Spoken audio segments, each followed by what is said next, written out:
Hey there, this is Katie from Health, Wellness, and Chocolate, and you are listening to the Health, Wellness, and Chocolate podcast.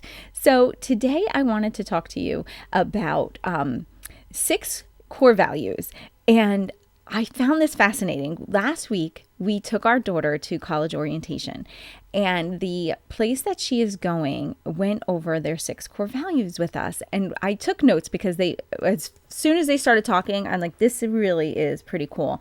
And my husband was with me. And so I was like, you know what? What if we adopted these as our family core values? And here's why I found them so fascinating.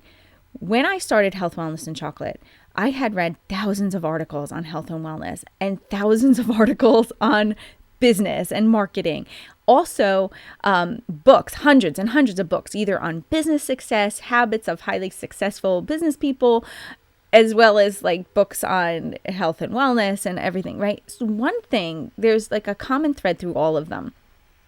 And I feel like these 6 values encapsulate so much of what it takes to be a successful person in life, not only just with weight loss and health and wellness, but in your career, in your family, in every aspect of your life. I feel that if you learned these 6 core values, you could turn your life into a completely different one if you wanted to. So I thought it was so valuable that I wanted to share it with you because I really thought you could probably, even if you don't adopt them as your own, I think learning them and actually, knowing that something like this exists is pretty exciting. And we are actually going to take it and get it printed out. Like I'm going to make it look pretty on Canva, and then we're going to print it out and hang it up in our home. And we've actually started adopting these ideas into our life. Even just this past week, it's come up a few times now where one of the kids is struggling, and I've kind of said, what about this idea? What do you think of this? So anyway, without further ado, let's talk about these core values, as I really find them fascinating. And I think no matter where you are in your life, if you took these on and started applying them, I think there's no way that your life wouldn't be in a better place.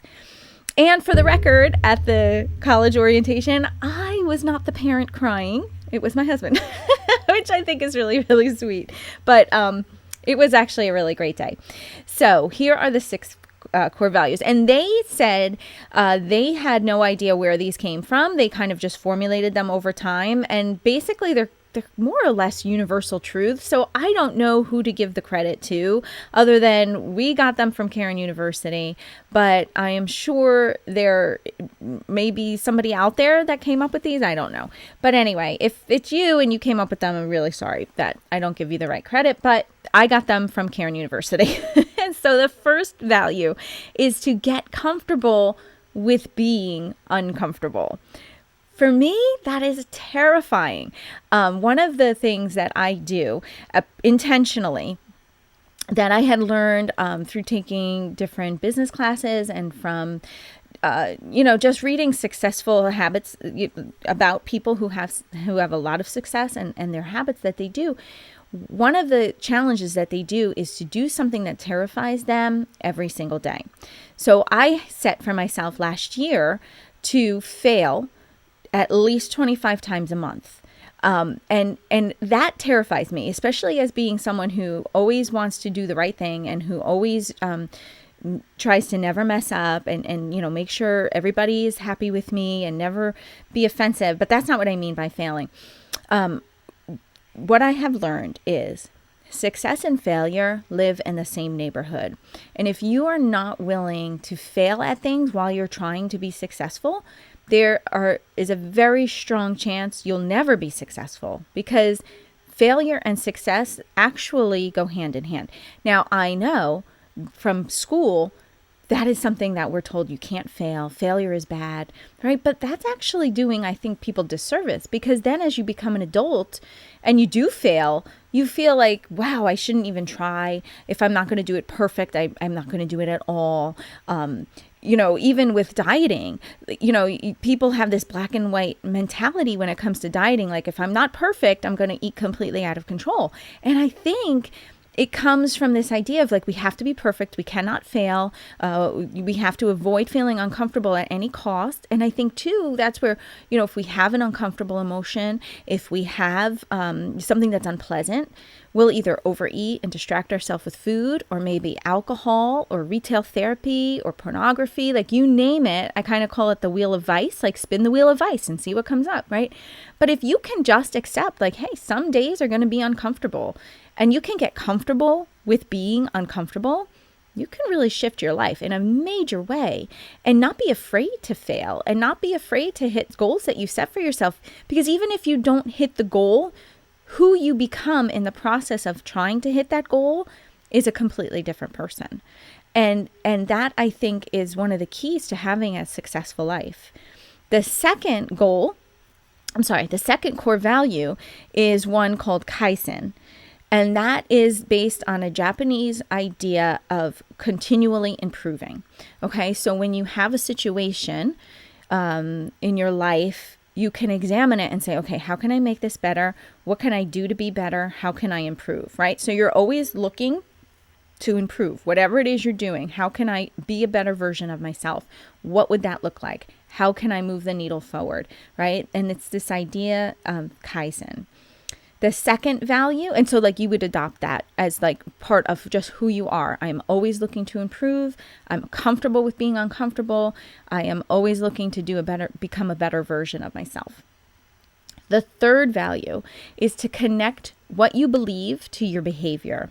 So if you believe that health is important, that your wellness is important, that that you think like, I can be a better version of myself when I'm healthier, or, when I don't get out of breath, moving around, or, when I'm not in pain, walking up the stairs, you can believe like, I can do more things when I'm feeling better, right? That is a belief. If you can connect that then to your behavior.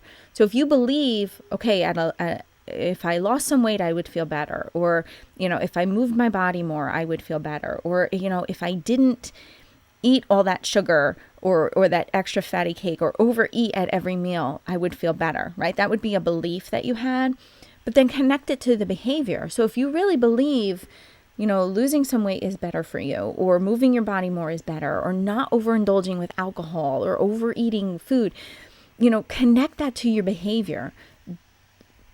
Take your beliefs, figure out what they are, and then actually live like you believe them. And have your behavior line up with that. So rather than having your belief be, I know I need to lose weight because I want to be a better version of myself, or I want to be able to keep up with my grandkids, or I don't want my knees to hurt when I'm exercising, and then connect that to the behavior instead of saying, well, doesn't matter, I overate yesterday and I'll just start my diet again after Labor Day, or whatever. Like, you could say something like, what difference will this behavior make in my life? Is it helping me move forward with the goals I have, or is it setting me back and keeping me from hitting the goals that I want to hit? So be intentional, right? Figure out what are your beliefs, and then have your behavior line up with that. Always looking to improve and be comfortable with being uncomfortable. The next one is have an attitude of gratitude. This is important because I think if you don't count your blessings and are grateful, you can really get very negative really quick. And this really is important, especially when it comes to weight loss, because if you struggle with your weight and you do tend to overeat when you feel stressed or overwhelmed or lonely or depressed, if you're not able to really see the positive, your emotional tank will drain so much faster. And when that emotional tank drains, it is so much harder to resist food that could be tempting for you. So you really want to adopt an attitude of gratitude, right? Start counting your blessings. And even if life has been really hard, and you feel like, you just feel overwhelmed, or you feel like you're drowning, I want to encourage you, like, even think of the littlest things that you can be grateful for, because there is always something to be grateful for. You could be grateful that your heart is beating without you having to even think about it, or that you can breathe without even needing to think about it, or that when you use the bathroom, you don't have to walk outside you can actually stay in your own house and use the restroom. Or when you turn on your faucet to wash your hands, the water comes out. You don't have to hike 5 miles to a well and bring back a bucket of water that you have to, make last for the whole day because the well is so far away that this is all you have, right? Like, you can really find things to be thankful for because there is always something to be thankful for. So adopt that attitude of gratitude. The next one is be a blessing, not a burden. And this is huge too, because when you struggle emotionally, and especially if you're an emotional eater and you really find you're struggling, and maybe you're not satisfied in the relationships you have, and you're turning to food to compensate for those negative emotions, turn outward. Stop looking in at yourself and get outside of your own head. And instead of thinking like what you need and who can serve you and who can do things for you, turn it outward and think like, okay, how can I be a blessing and not a burden? And think of serving other people, because once you can take that attention off of you and actually pour into someone else's life, something happens inside of us, and it's like we have purpose. We have food is not as important anymore because you're doing something where you're engaged with life again. And it's so crucial, especially now. There are so many lonely people. And if you are a lonely person and you can say, well, I'm lonely and no one's here, then go find someone else who's lonely and be a blessing to them. I guarantee you will feel better. Even if, and again, it goes back to that, be comfortable with being uncomfortable. So even if it doesn't feel natural, or you feel like, I don't want to do that, because of course, like in our flesh, we're like, no way, I'll just eat cookies. I'll feel way better. Like, try to resist that feeling and go ahead and be like, okay, how can I be a blessing to someone? Because really that will give you a boost and that will help you feel so much better. Serving others is really a gift to ourselves. And so if you can be a blessing and not a burden to other people, you will feel better. Not only that, but like, you make other people feel better. And that is really like one of the gifts of life. And then the last core value is to be all in. And what that means is like, whatever you're doing, be present for it. Be all in. So in the call that I just had on Mondays in the Health and Wellness Blueprint, we meet every Monday at 10 a.m. and they can ask me questions, and I usually teach like a little class. And so one of the topics that I taught on today was to do some mental contrasting and actually count the cost of the goals that you want to hit. And this is important because if you don't count the cost of some of the goals that you want to be hitting, you're not going to really hit them. And the example I gave was, okay, say I want to join a gym. And I would like start to think about, okay, my goal is to exercise more. So like, sounds like a great idea. I'll go join a gym and that's what I'll do. But then when I really sit down to kind of count the cost, like, okay, how much is the gym membership going to be? The gym's 20 minutes away. So that would be like 20 minutes there, work out for an hour, 20 minutes back. When would I do that? Well, who's going to watch my kids? Like, if I'm there for almost 2 hours, I'd have to go at least 3 days a week. So that's a lot of time away from my kids. That's really not the season of life I'm in. I really can't swing that. So if I went and just joined the gym without actually counting the cost and then never went to the gym because it realistically isn't feasible for my life right now, not only would I be out the money, but I would feel like, man, I have no willpower. I can't believe I did that. I joined a gym. I spent all that money. I never go. I'm such a failure, right? Like, I could start getting in my own head and thinking all these terrible things about myself, when in reality, I just didn't count the cost. I really didn't play it out in my mind and think of like, okay, positive is I'd be getting more exercise and probably be able to work out with a trainer and really move the needle there. But the reality is, if I'm not going, it's a waste of my money and it's a waste of my effort, and it's kind of chipping away at my self-esteem because now I'm not using it, but I am wasting like our family resources on it.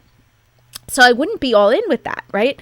So be all in, but be specific and be like really careful about what you're going to be all in with, and be choosy. So decide, and again, it's like, get those beliefs, figure out what your beliefs are, figure out how you want to keep improving, commit to feeling uncomfortable, get comfortable with feeling uncomfortable, count your blessings, and then be all in. Figure it out, what you're going to be all in with, and then be all in with it, right? Don't, just go moving forward.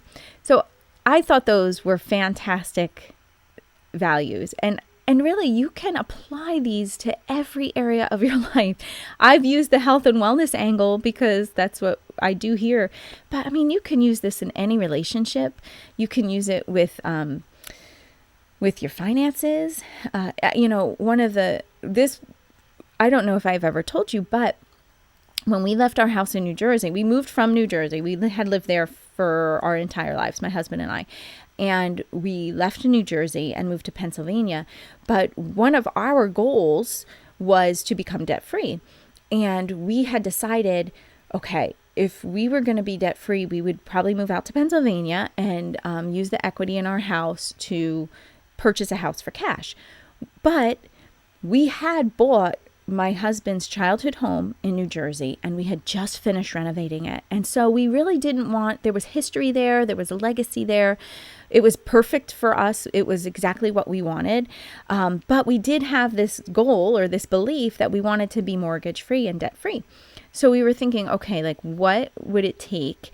Like, how would we know that this was the right decision and not just a mistake or impulsive? And we said, if someone just and we kind of said it flippantly, well, if someone just knocks on our door and offers to buy our house, we'll go. Well, fast forward a few years, someone did, our house was not for sale, but someone did come over and spend some time. And they were kind of lamenting about the home prices and they were living closer to New York City. And they were saying, they're so expensive and they also need a lot of work. And they were kind of frustrated. And flippantly, my husband said, oh, you could buy our house. And later that night, they called and they were like, if you're serious, how soon could you move? And we were like, I don't know, a few weeks. So we had no house to go into, but we did have a pop-up camper. I had 6 little babies. My littlest baby was only 6 weeks old at the time. And we decided, you know what? It's worth it. It's worth us being uncomfortable to hit some of the beliefs and the goals that we have. So we camped for an entire summer while we were house shopping. Everything went into a pod, a couple pods, I guess. And we called it Home Sweet Homeless. We didn't have a home. And as a woman, it was kind of scary. I really wasn't I don't think I'll ever do that again. But I was willing to be uncomfortable because I had some goals that I wanted to hit for ourselves, right? So we were all in. We figured out what we wanted. We were willing to be uncomfortable. We were continually improving. We were trying to connect our belief that we didn't want to be mortgage poor. We would rather travel and have life experiences than be tied down to, a heavy mortgage. And we had an attitude of gratitude. We were just like, well, if this works out, let's do this, right? So we were somewhat living these core values, but I had never seen them really written down on paper. So all this to say, if you take anything away from this, I hope you can adopt, if not some of them, or if not all of them, maybe some of them into your life and have, move the needle forward to start creating a life that you love. If you want to work with me and go a little bit deeper, feel free to head over to healthwellnessandchocolate.com. Check out the Health and Wellness Blueprint. I made it so that you can join for only $1. You can check out the main course. You can check out some of the replays that I have. You could read the ebook. You can download the user manual workbook, all for $1. And then if you want to stay with me, I offer you an amazing discount. If you don't want to stay, there, you don't have to do anything. It's not like you have to give a credit card or anything. I mean, to do the $1 you do, but you don't have to cancel a credit card subscription or anything like that. It's just you try it out. You don't like it. That's okay. But if you want to stay with me, then stay. I'd love to have you. We meet weekly. It's a really great community, but it's also amazing to go through and really kind of figure out the why behind any kind of struggle with weight. You really kind of take a flashlight and look at your brain and go over, okay, this is what your brain is telling you. This is why it's so hard to, get rid of those extra pounds, or, without dieting, with just making a few behavior tweaks, you could be successful too. And so that's what we go through with the Health and Wellness Blueprint. So I would love to see you in there. I hope you have an amazing week. Bye-bye.